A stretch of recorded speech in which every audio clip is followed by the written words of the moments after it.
నా పేరు నీల వీరాంజనీయులు. మా ఊరు తెక్కలపాడు. మా మండలం బెరంగపురం మండలం, గుంటూరు జిల్లా. మల్లికార్జున కొట్లో విత్తనాలు తీసుకొచ్చి బాగుందండి. విత్తనం బెమ్మానంగా ఉంది, ఇబ్బంది పడలేదు, వేసుకోవచ్చు రైతులు కూడా. కోరా 22 దిగుబడి బాగా వచ్చింది. మొక్క బెమ్మానంగా ఉందండి. కాపు కూడా బాగానే ఉంది, చిక్కదనమే. పొలం 7.5 ఉంది కానీ 1 ఎకరం శాంపిల్ చూద్దామని వేసానండి. బాగానే ఉంది. 75 రోజులు అవుతుందండి వేసి. ఎలుగుదల బాగానే ఉంది, బెమ్మానంగా ఉంది. బాగా చెట్లతో గానీ కొమ్మ చెట్లతో గానీ బాగా బెమ్మానంగా ఉంది. గ్రోత్ గానీ బెమ్మానంగా వస్తుంది. కాపు కూడా చిక్కదనం, సైజు మటుకి బాగా సన్నయుడు, బెమ్మానంగా పడుతుంది.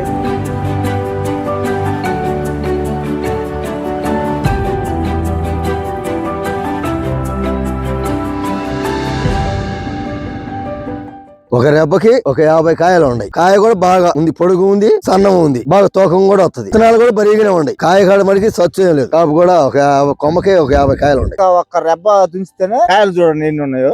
కలర్ బాగుంది, కలర్ బాగుంది, సైజ్ ఉంది, సైజ్ ఉంది. కాయ కూడా నెంబర్ 1 గా ఉంది.